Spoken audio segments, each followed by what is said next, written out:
Here in the bottom left hand corner, here at Oxide, where the blue Protoss player is currently spawning a fan favorite. Who doesn't love this man? The big boy himself. It is Parting. And spawning here at the top right corner of the map. He's the red Terran player representing Team NV. Make some noise for Bunny.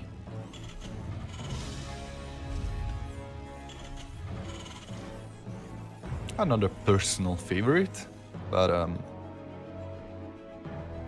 no friends when casting, so it's gonna be up to who's the best. And for now, it doesn't look like any of them is going for anything crazy, but the probe can be tricky. Always. Anytime. Don't trust probes, everybody. They will break your heart. Yeah. Don't trust the probes. Best piece of advice I can give you guys. Don't trust SCVs either. Yeah, but probes are more mischievous. I don't know. I feel like they just... Protoss players can go very crazy. Especially in this matchup, it feels... Oh, the SCV. Okay, it survives. But yeah, it's gonna be another SCVs needed to be sent to the natural. It looks like Pudding is just getting away with the probe, but maybe not. See what I mean? Don't trust probe. Just don't. I solemnly swear that this probe is up to no good. Yeah, they have to. Every single one just tells that before exiting the Nexus, and here it goes again. Finally, a Marine pops out of here, and the probe is sent scattering. Pudding, of course, one of the best micro player out there, especially with early game units. It's gonna go down and drop a Twilight Council for most likely Blink. And it really looks like both players not going for anything too aggressive, but just playing kind of standard. Here comes the Adept as well to get some scouting, so it's all good. Does scout that the Rax has a reactor on it, which kind of gives a little bit of scouting information. Knows that it could either be Marines or it could be a factory switch off with the factory into Hellions. Of course, the potential of Hellion drops are always there, or maybe even just a Hellion run by. But he does see once again with this Adept Scout that there's no factory on it, so can feel comfortable enough to know that it's just going to be Marines being produced out of it. Looks like I was completely wrong. He's gonna beat Dark Shrine play. It is a dangerous way to play this matchup, but what I kind of like a lot, he can snowball so much so quickly. You can just straight up lose as a Terran just for not considering this could happen. And Pudding has quite a solid wall. Hard to break. Medivacs are coming in a little while to get that drop, but is it gonna be too late for that? What do you feel? Well, at the meantime, he's moving in with the Reaper, and he does scout the Dark Shrine there, so... I don't think he clicked on it. Yeah. I mean, I think he knows. And yeah, you know, I mean, it does, like, you can tell that it's a Dark Shrine compared to a pylon just by the height of it, so I think someone by the caliber of Bunny should be able to kind of differentiate the two. But in the meantime, he is going to go ahead and attempt a 2 Widowmine drop here. There's no Stalkers to greet them. Let's see how Parting reacts. Actually, no pull on the probes yet. Oh no! He was too focused on his own attack, his own Dark Templars, and it's gonna be a disaster. 11 probes going down. On the other side, here comes the first of the scans available for Bonnie. And it's gonna still not kill these Dark Templars, but it's still gonna be quite a ton of damage being dealt by them. On the other hand, Pudding is still gonna get 11 SCVs killed on his own harassment, but there is a Raven out right now, so these Dark Templars not really doing too well. Oh, the Warp Prism though. Oh, the Warp Prism. Oh man, losing the Warp Prism too is kind of bad.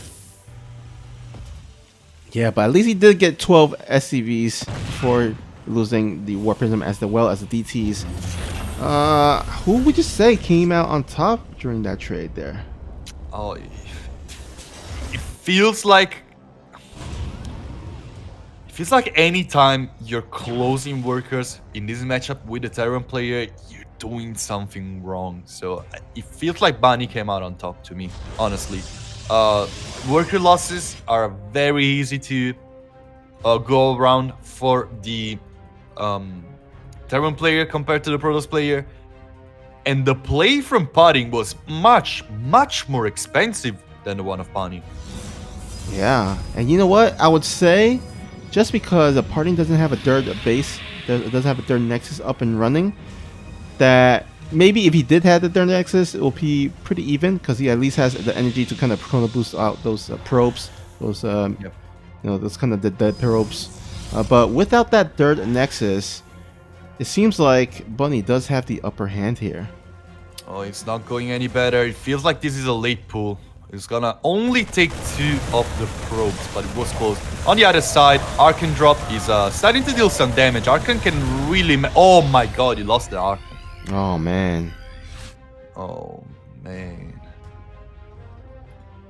Archons can really do a great job thinning down the bio army of your opponent. It feels like it was a good play, but then the tank get that last nasty shot and Pudding wasn't quick enough to save one of his 2 Archons. It's gonna be a double Warp Prism play. The Pudding special here. But man, is he playing dangerously? Oh, the Warp Prism almost dies to that single Widowmine. There's still gonna be so many Archons with this. One of them actually was an hallucination. He's gonna fall. Meanwhile, here comes the other from the Warp Prism hidden. And alright, the second one actually dies and it's game over. It was 2 hallucinated, 2 real Archons. Bunny wasn't taking any of that. Yeah, Pudding unfortunately suffering too much damage to those Widowmine drops and just not being able to make the DT play work out in the end. So Bunny will take that 1-0 lead and a best of 3 series. I mean, I could definitely see Bunny coming out on top this time around. Just need one more win, but of course we'll see if Pudding has anything to say about that. Looks like the second map will be on Death Aura. I mean, Bunny is historically famous for getting game 1 in a TVP series and losing the other 2. I think it happened like 10 times to him that I can remember. I just now 2 series are coming to my mind, one versus Zest and one versus SOS. Both ended spectacularly against him, with SOS actually building a nexus in Bunny's main. That game was kind of crazy. I don't know why it just came to my mind. It was like almost a year ago. It was great. It was, I feel like it was January actually. So Bunny really, really needs to just channel his inner focus and make it through the series, because it is quite well known for losing series he was leading. But let's get into game number 2. He's indeed still leading, but this guy here in the bottom right hand corner is surely not. He needs 2 in a row to make it into the winner's match. Makes a noise for Pudding. And Spawn here at the top left corner of the map. Playing for Team NV. He's the red Terran player. He's not a cat. He's not a dog. He is Bunny.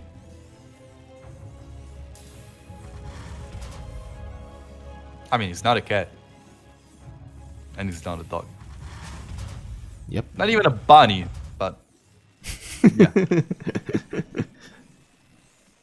Hey, when you have animal names and IDs, I mean, you gotta come up with some nice intros for that, right? Is there someone else with an animal name? in StarCraft you've seen? Uh, Was there ever another one? that's a good question. Nothing comes to my mind, really. Don't You kn- think it would. Yeah, I don't recall anyone with any. I mean, there's Livy B. I mean, I don't know if you count the B as an. Not a pro player. Oh, there is B though, the Russian player. Oh yeah. B. All right.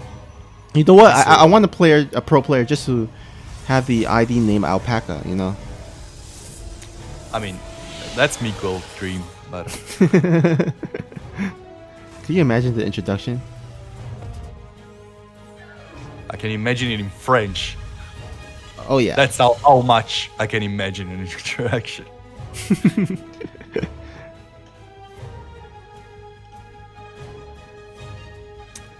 All right. Well, right.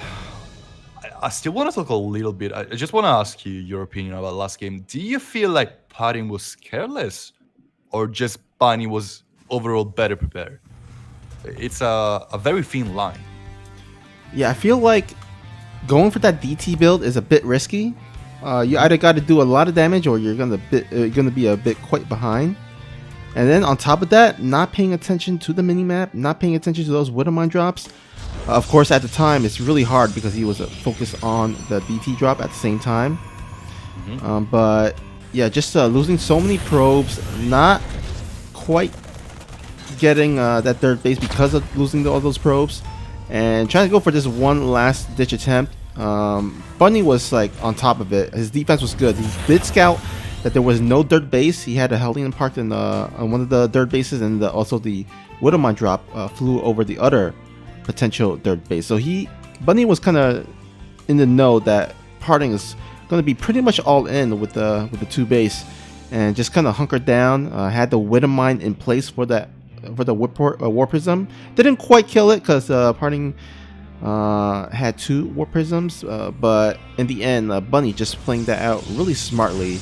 And I think it was just a little bit unfortunate for Parting. I think it was a little bit of a build order loss, as well as a kind of a not paying attention to the minimap.